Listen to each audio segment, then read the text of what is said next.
What's your favorite hunting tradition? Is it the early morning coffee by the campfire? Or the stories shared while waiting in the blind? Maybe it's that special spot you go back to every season, just like the person who first took you hunting. Hunting season is finally here, and Academy Sports and Outdoors has everything you need to gear up for less. From shotguns and rifles to feeders, game cameras, camo, and more, we've got the brands you trust and the prices you'll love. Plus, text HUNT24 to 22369 and get $20 off when you spend $100 on hunting supplies at academy.com. Need a hunting license? Pick it up in store while you shop. Academy Sports and Outdoors. Gear up, have fun, and make this season your best one yet.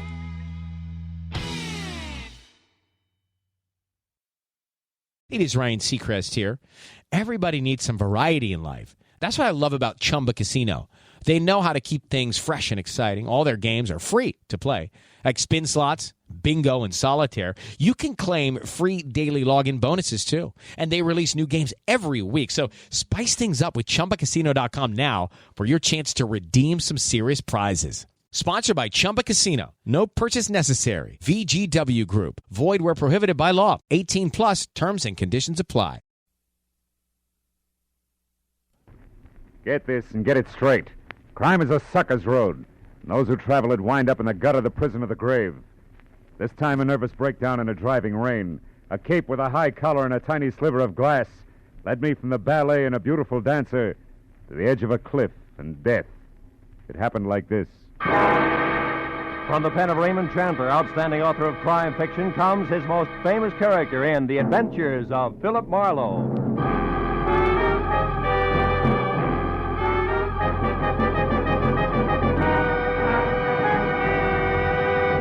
Now, with Gerald Moore, starred as Philip Marlowe, we bring you tonight's exciting story, The High-Collared Cape.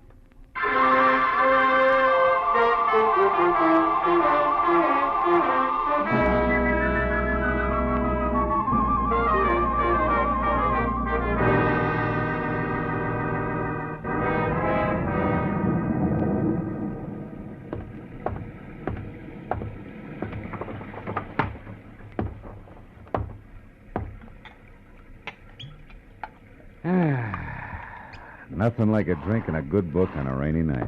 And what a night. Oh, no. All right. Don't sprain your finger.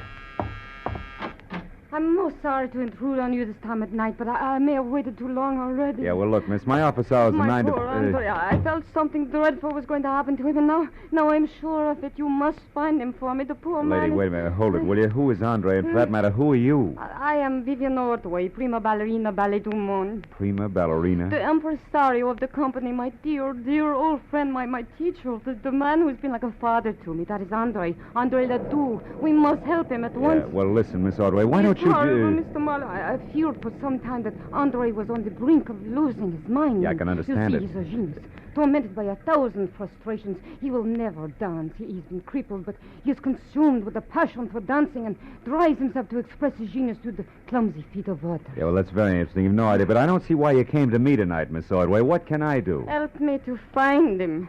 Yesterday, something else happened to Andre. I don't know what, but it upset him. Then today at noon, when this awful rain started, he disappeared and... Oh, good heavens. Huh? 8:05. Yeah, what about it? I'll be late for the performance. Here, take this ticket and please come to the theater, Mr. Marlowe. I beg you. I'll pay you anything you ask. Only promise me you'll come. Well, please. Okay, Miss Ordway. I'll be there as soon as I can.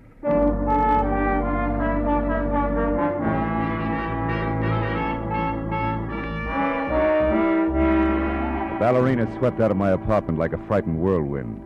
As I got dressed all over again for an evening ballet, which I needed like acute appendicitis, I saw that the ticket she'd left was number 27J at the Great Arts Theater, showing Ballet of the World, sponsored by one Mrs. Imogene Wyatt. Well, I got to the lobby, half soaked near the end of the second act, when an icy usherette shoved the program at me and hush-hushed me inside. The audience was a small cluster of Artie diehards down front, which left me in 27J feeling like Midway Island. My client, Vivian Ordway, was the whole show. When I saw the finale coming, I slipped down a side aisle and into the wings, just in time to catch a beef at the stage door between a long, wolf-faced intruder and a pudgy doorman. Ain't here, Scully Haskell. But even if she was, you wouldn't get in. She left strict orders. You're finished. Now get out and stay out. Okay, but let me tell you something. I broke my back getting publicity for that diamond-studded widow in this outfit. Imogene Wire's going to be sorry she fired me. I'm going to see to it personally. Get out of the theater, Scully. I'm nuts. To you and this whole troop of stuck-up grasshoppers.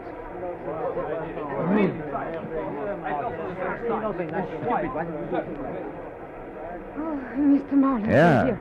Come this way to my dressing room. Tell me, have you heard from Andre Ledoux, Vivian? No, nothing. But I did remember something that may help. Oh? Andre once mentioned that he had a friend here in Los Angeles, a Mr. Baker who lived at the Winthrop Arms, the Winthrop Hotel, the Winthrop something. Come in, Mr. Marlowe. Thank you.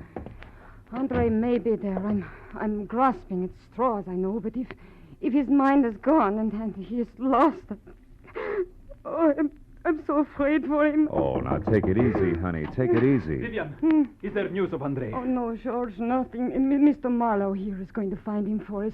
He's a private detective. Oh, I see. Wonderful. I am George Melikov. Glad to know you. Vivian, I'll be at the hotel. If I can help, please do call on me. And, oh, my dear, you shone as beautifully tonight as the full moon. Как красивая луна.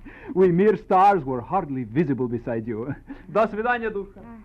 Fast man with a compliment, huh? He's very sweet. Yeah, what hotel did he mean? The Wilshire Gardens, most of the ballet stay there. Oh. How about you, Miss Ordway? I have a house, a studio on Lookout Mountain, 857. 857. Yeah. Can I reach you there? No, I'm going to wait here in the theater. If Andre should remember and come back, I'd want to be here. He's a very sick man.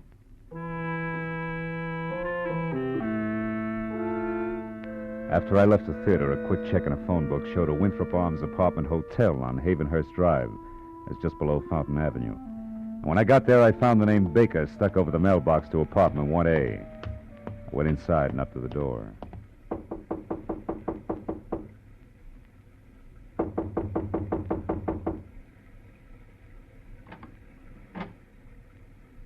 Yes?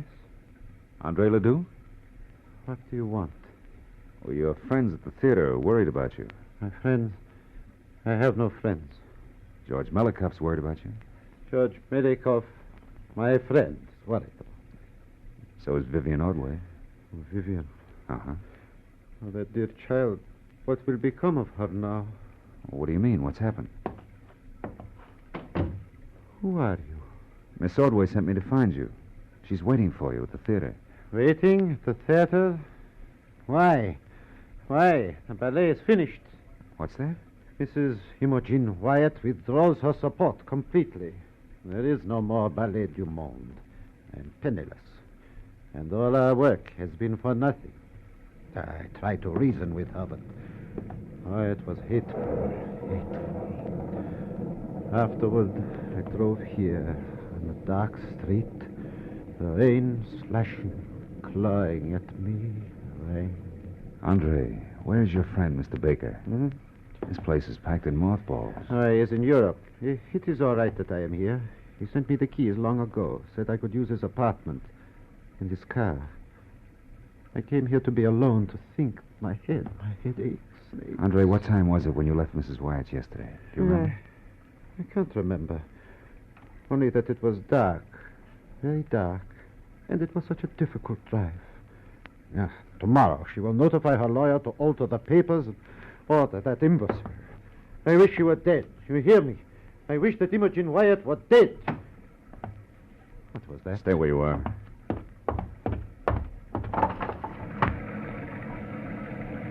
What is it? Do you see anything? No. Now, look. Andre, about your headache. Wouldn't you like to see a doctor? Doctor? No, I'll be all right. I am all right. Understand? Yes, sure. Well, do me a favor for your own sake. Stay here tonight, inside. I want to check a couple of things, and then I'll be back. Yes, I'll stay. Where else would I go now?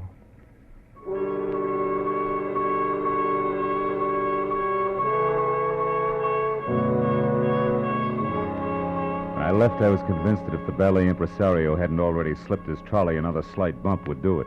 But two things bothered me. So first I walked around to the window again, but any trace of an eavesdropper had been washed away by the rain. Item number 2 was the strong imprint the drive home in the rain had made on Andre's troubled mind. I wanted to know why. The garage was under the building on the far side. The door was unlocked and a small light burned in the back. I finally found the car, a sleek, close-to-the-ground Hudson registered to Olin Baker, and found it with the first grim discrepancy.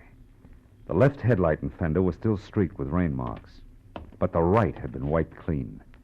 When I reached in and switched on the lights, that cinched it. The glass in the right headlight had been replaced. It was brand new. Hey there. What are you up to? Just testing my friend's car. I may borrow it. You the attendant? That's right. You in here last night tinkering around with this here car? No. Maybe it was Mr. Ledoux. He had it out last night. Oh, no, it wasn't him. That was somebody else. I heard a noise. See, when I come out of my back room there, this guy beat it. He took off like a scared turkey. He had a big black cape on with a high collar, flapping in the wind. You better watch it, old-timer. That stuff's getting your eyesight. Looked like a cape to me. Yeah? Well, I looked around, but I didn't see no harm done, so I went back to my room. What time was all this? Oh, way past midnight. Maybe 1, 2 o'clock. I didn't pay much attention. By the way, mister, careful of the nip. No, thanks. I'd like to use a phone. You got one? Oh, sure. Back in the corner. I'll show you. I'll find it. The call is personal. Do you mind? Me? Should say not. Help yourself, Sonny. I'm too old to even be curious.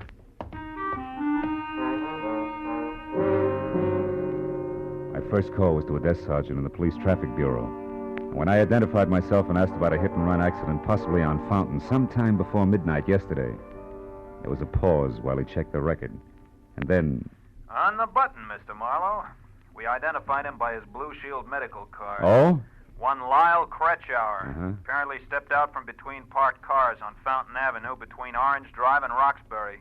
Was struck by an unidentified vehicle at about 11:10 last night. Condition serious. Now, what do you know about this, Mr. Marlowe? I'll get in touch with you later, Sergeant. Thanks. Stepped out from between parked cars.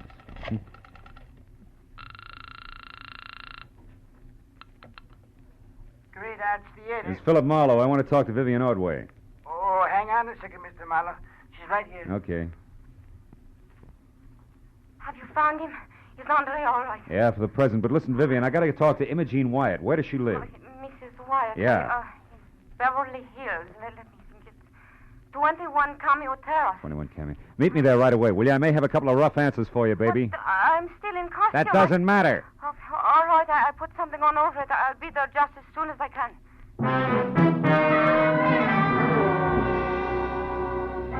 Between slick streets and visibility zeroed was a solid half-hour drive from the Winthrop Arms out to the swank Cameo Terrace. But when I pulled up at number 21, I wondered what the wealthy widow had spent her money on. The house was so small it must have been shingled with $20 bills to meet the zoning restrictions. I just started up the soggy gravel path toward the door when it came. As I started to run for the house, a green convertible I hadn't noticed before roared to life suddenly and disappeared down a side street. But I didn't have time to worry about it. Inside, I found Mrs. Wyatt on the dining room floor, fighting a losing battle with the distance to the telephone. Accident last night. I was going to ruin it all. Now, Andre let me.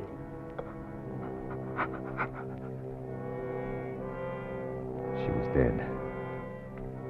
I looked through the rest of the small and now silent house in a hurry, but found nothing more constructive than the rear door wide open. I got back to the living room just in time to see my client, Vivian Ordway, bizarre in a short, frothy ballet skirt and long white hose, standing in the front door. Something's wrong, isn't it? It's one way to put it. How'd you get here, Vivian? In the cab.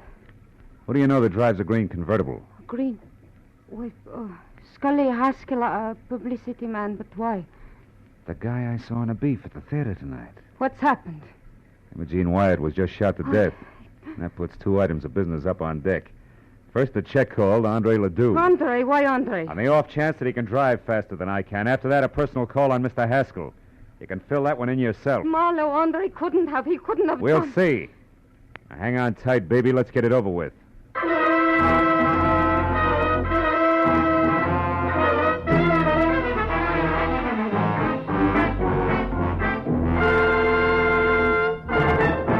In just a moment, the second act of Philip Marlowe. But first, the great international comedienne Beatrice Lilly will be Bing Crosby's guest on CBS this Wednesday night. The CBS Bing Crosby Show always guarantees enjoyment. So be listening when B. Lilly joins Bing on most of these same CBS stations this Wednesday night. And now with our star, Gerald Moore, the second act of Philip Marlowe. And tonight's story, The High-Collared Cape.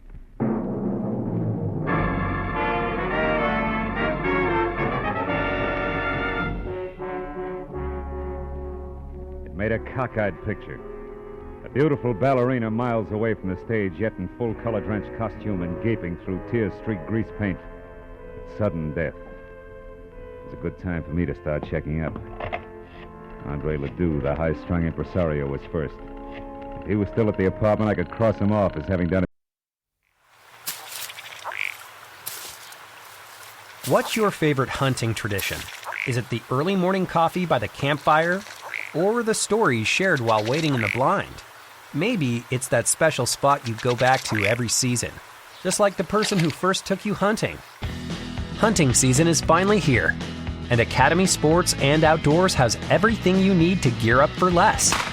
From shotguns and rifles to feeders, game cameras, camo, and more, we've got the brands you trust and the prices you'll love.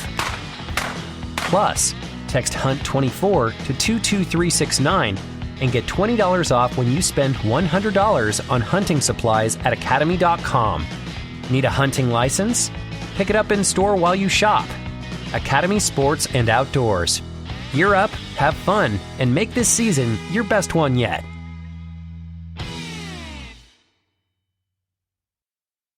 It is Ryan Seacrest here. Everybody needs some variety in life. That's what I love about Chumba Casino. They know how to keep things fresh and exciting. All their games are free to play. Like spin slots, bingo, and solitaire. You can claim free daily login bonuses, too. And they release new games every week. So spice things up with ChumbaCasino.com now for your chance to redeem some serious prizes. Sponsored by Chumba Casino. No purchase necessary. VGW Group. Void where prohibited by law. 18 plus terms and conditions apply. Personally.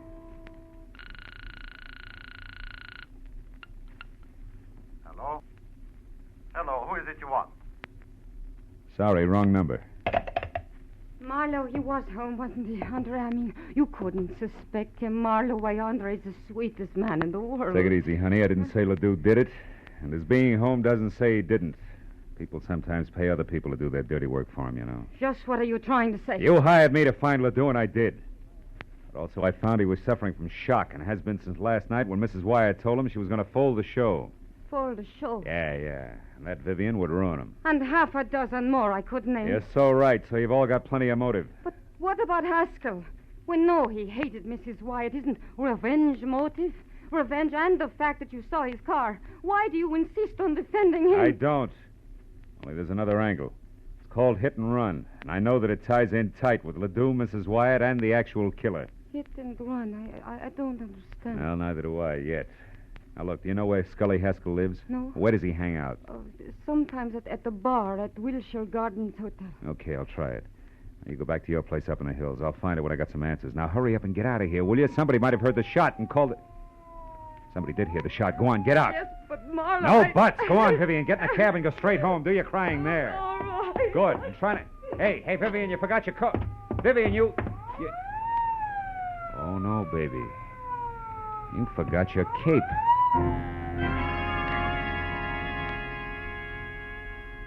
For a long second, I just held it tight and stared. High Elizabethan collar, enough gathered cloth to rig old Ironsides. It could have been what the garage attendant thought he had seen running away from the car Ledoux had used.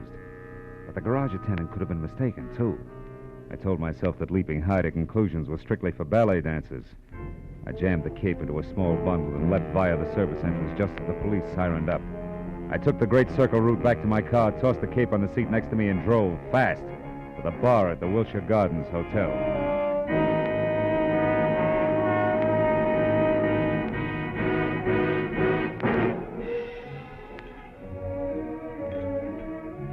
It was a kind of flattering pink mirrored place where the hors d'oeuvre had long ago replaced the pretzel.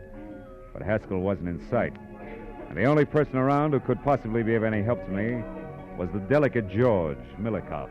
Mr. Marlowe, have you seen Vivian? I am beside myself with worry. She's all right, Milikoff. She's not. I know. It is Monsieur Ledoux that she still worries about him. Yeah, him and a little bit more, George. Now tell me, you know where I can find Scully Haskell? Why, yes, I do. He was just here for a drink. Where'd he go? You're being very brusque, Mr. Marlowe. Being very what? You're brusque. Yeah, well, now look, George. Without grand jetting out of your satin loafers, get this. There's been a murder, and Vivian's in it up to her pretty fluff skirt. A murder?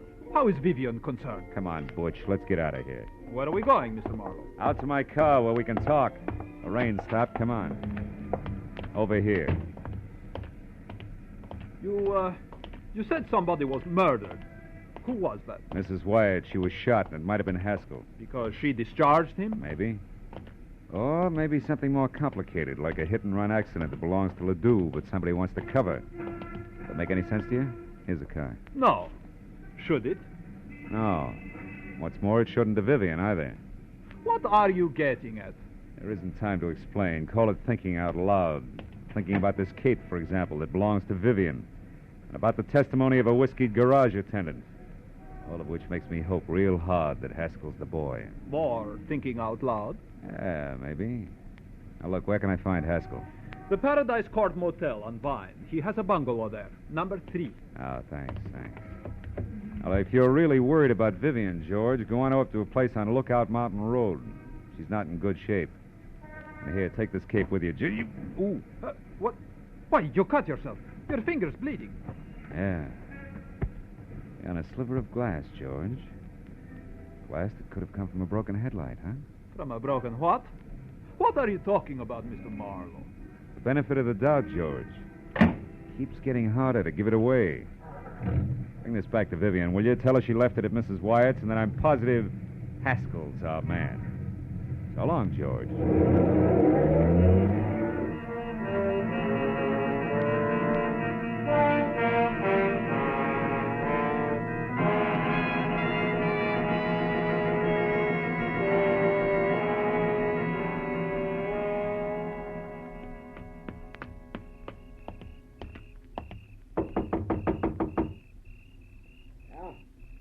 You, Nancy? Not quite. The name's Marlowe. I want to talk to you, Haskell.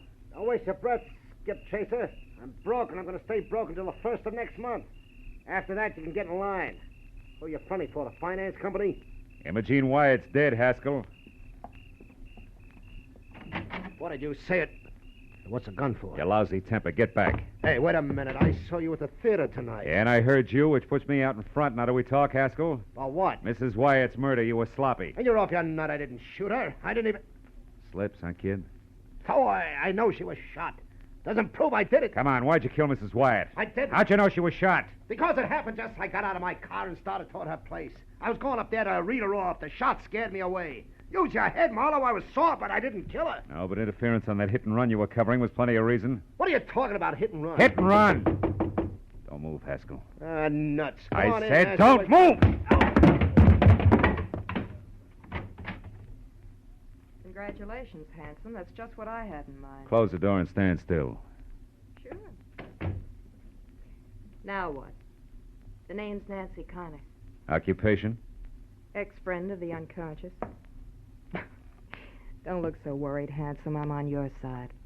I had something in mind exactly like that left cross you just threw. Is that cold, Yeah. What's your beef? I took this louse to a party with me last night, and he got so stinking drunk that I'm still apologizing to people. He was with you last night? Mm-hmm. Me and a couple of fifths of bourbon. From 8:30 till 5 a.m. down on Malibu. He never left? Not for a second. The loudmouth was positive. Nobody could get along without him. What's that got to do with you? Too much. Tell Haskell I'll be in touch, will you? I gotta run now. Oh. What are you looking at?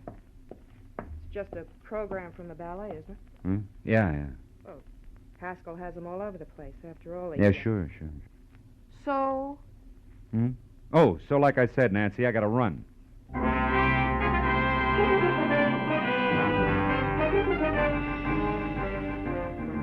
It was 15 stop-and-go minutes from Haskell's place to the Hollywood Hills, and another 5 screeching up the paved snake that was Lookout Mountain Road.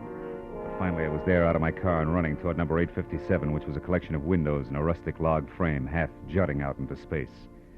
And around in the back, there was a wooden sun deck. Below it, on either side, huge rocks that lined the edge of the cliff. Directly below, only the dark, bottomless canyon. On the end of the porch near me, there was a long flight of stairs.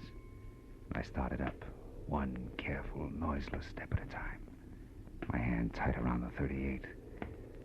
Suddenly, in the weak light of the thin slice of moon, I saw Vivian Ordway. Her back to the flimsy porch rail, her face an ugly knot of terror. No, George. And only inches away from her and brandishing the gun he'd used to kill Mrs. Wyatt was the half-crazed answer to everything. The delicate jaw, Melikov. It's too late, Vivian. Marlowe knows this cape was what the garage attendant saw. And do you know how? Because of a stupid little thing. A sliver of glass that was caught in it, which came from the broken headlight that the wearer of the cape replaced. The wearer who was covering up Andre Ledoux's hit-and-run accident so that he could have the pig where he wanted him. You're wrong, George. Marlowe was after Haskell. He thinks Haskell killed Mrs. Wyatt. He only hopes that. And he'll find out one way or another that the beautiful ballerina is guilty. Then he'll be forced to come back here after you. But, George, I'm not guilty. Of course you're not, Vivian. I am. The cape is mine, not yours. You only used it tonight. That's the only thing he doesn't know, and never will. Because you will have killed yourself after confessing to me. No. It's the only way, Vivian. You or me. But it's always been that way, hasn't it? Even in the ballet, where one or the other of us had to be starred. Too bad it wasn't I. Yeah, crying shame, Melikov. Get away from that rail, Vivian. He's going to the other end of the porch, Marlowe. He's going to jump with the ground there. Melikov, no!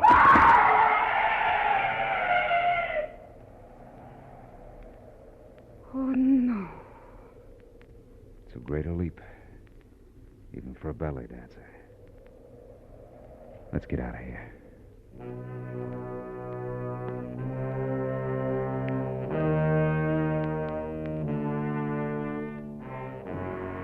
A long time at police headquarters, but finally all concerned had made their statement. The law was more or less satisfied, and Andre Ledoux never knew he'd hit anyone, was cleared of hit and run. That left me and the ballerina driving to a friend's house, where she was going to spend the night. Phil, I know you must have had enough of questions and answers, but... But? Yes. The reason George killed Mrs. Wyatt, Well, you see, Vivian, it started last night when George went to see Andre Ledoux because he was so bitter about his part in the show being cut down. And that was when he saw Andre returning from Mrs. Wyatt, shaken up and half-dazed. And with a broken headlight and other signs of having hit someone, huh? Yeah. And from there, George thought fast, covered it all up, found out exactly what had happened from this morning's paper, probably, and waited.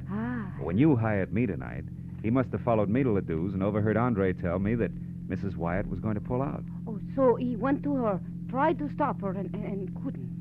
Yeah. Anything else? Oh, yes. Oh, one thing. Oh, that's the house there, Phil, the white one. Oh, okay. What made you hurry back to my place from Haskell's motel when time meant so much? A hunch, honey. As I was leaving Scully Haskell's, I saw a stack of ballet programs on a table in his living room. The cover on it was very interesting. It features you and a picture of George, majestic in his high-collared cape. So that was it. Yeah. That was it. Good night, Phil. Oh, will you call me tomorrow sometime, please? I'll call you. Tomorrow, Vivian.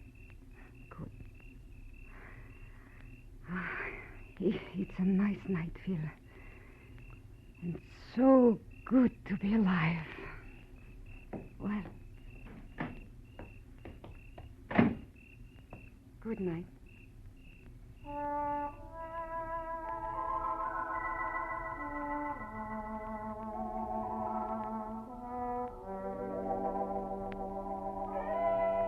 And I drove straight home in the quiet, empty hours through the quiet, empty streets, thinking all the way about ballet, which to me had always been something very delicate. You know, for the long hairs, strictly the arty side. And I thought about the people I'd met who were connected with it. A ballerina with a lot of courage when courage counted. The high-strung Andre Ledoux, Haskell the muscle man, and George. As vicious as anything I'd ever met on Skid Row. And I was still thinking about them when I got out of my car.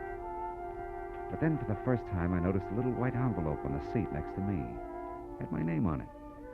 And inside was a ticket for tomorrow's matinee. Same seat I had before.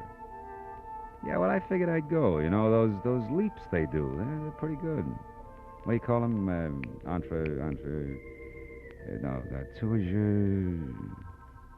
Yeah, they're pretty good.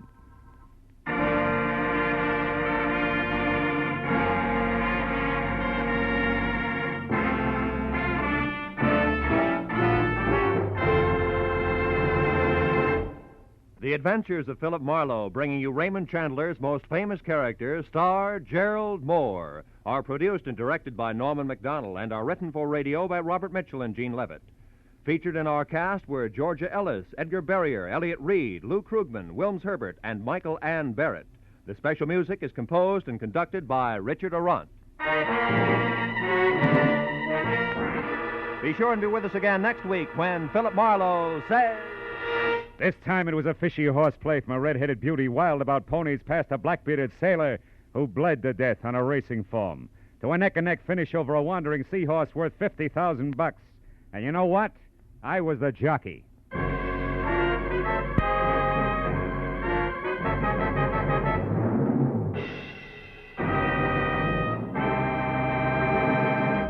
Remember, every Wednesday night, CBS brings you Groucho Marx with his wonderful quiz, You Bet Your Life. It's one of the brightest, most spontaneous, most genuinely funny shows on the air, so be listening this Wednesday night on CBS. This is Roy Rowan speaking. Now, stay tuned for Pursuit, which follows immediately on most of these same CBS stations. This is CBS, where Burns and Allen are heard every Wednesday night, the Columbia Broadcasting System.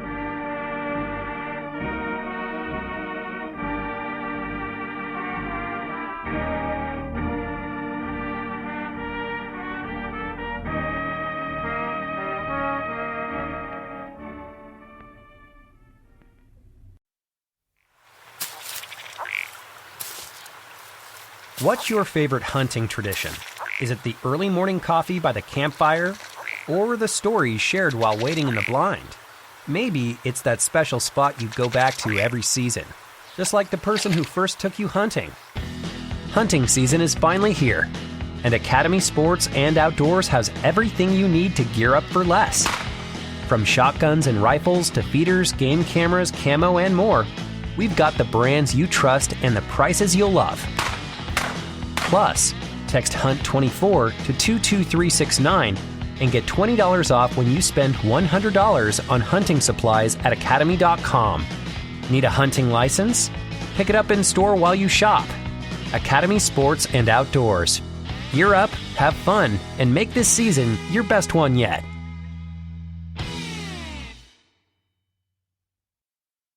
Step into the world of power, loyalty, and luck. I'm gonna make him an offer he can't refuse. With family, cannolis, and spins mean everything. Now, you wanna get mixed up in the family business. Introducing The Godfather at ChumbaCasino.com.